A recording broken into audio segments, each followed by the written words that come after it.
这也许是全球第一台维修的 Nova 9。请注意一下，这不是正常使用的时候损坏的，而是在实验室测试维修数据的时候被测坏的。既然已经损坏了，于是我们第一时间把这个维修记录分享给大家。首先，我们看到电流最高电流是162，在跳变，再也上不去了。既然是实验室测试维修数据的时候人为导致的，所以呢，我们首先放到显微镜底下来进行观察一下，电池接口以及一些其他的区域都比较正常。然后呢，我们来观察一下它的硬盘这个底下貌似有一些爆隙的现象。然后呢，我们再看一下主板，还有一点点的弯曲。再根据刚才的那个电流162，也就是说明 CPU 在调用硬盘的工作的命令的时候，它的总线的工作并没有完全被启动起来。所以呢，这个情况要么是 CPU， 要么是智库的问题。刚才各变焦的温度呢是330，根据这个主板比较的薄，在搞这个智库之前，首先要学会预热一下。我们在420、40一次性把智库给取下来。由于全车是直风风枪来进行的，所以我们需要把温度给散开。制冷之后，我们再上电看一下它的实际情况。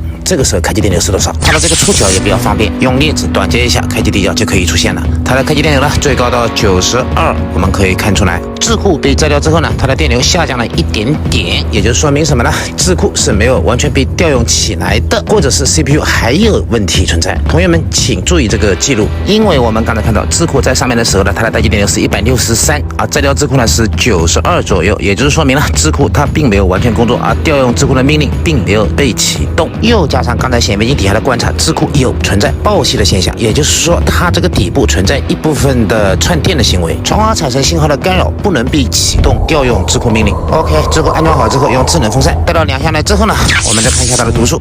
读数刚才最高一下到300多，也就是说明智库命令已经在调用，但是还没有完全工作起来。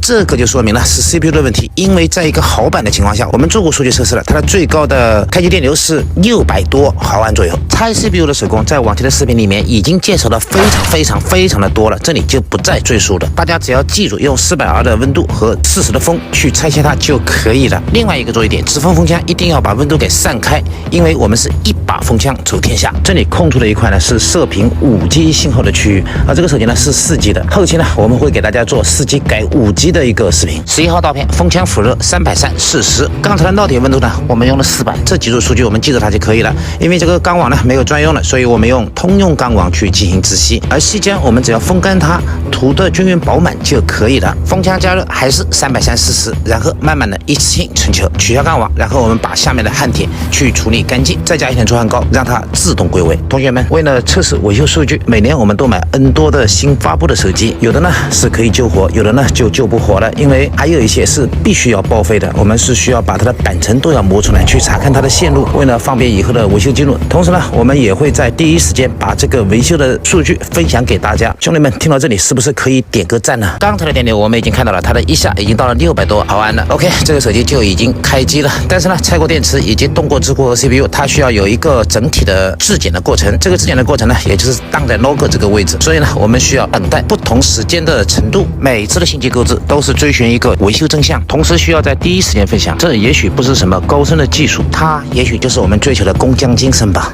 手机已搞定 ，OK， 同学们下课。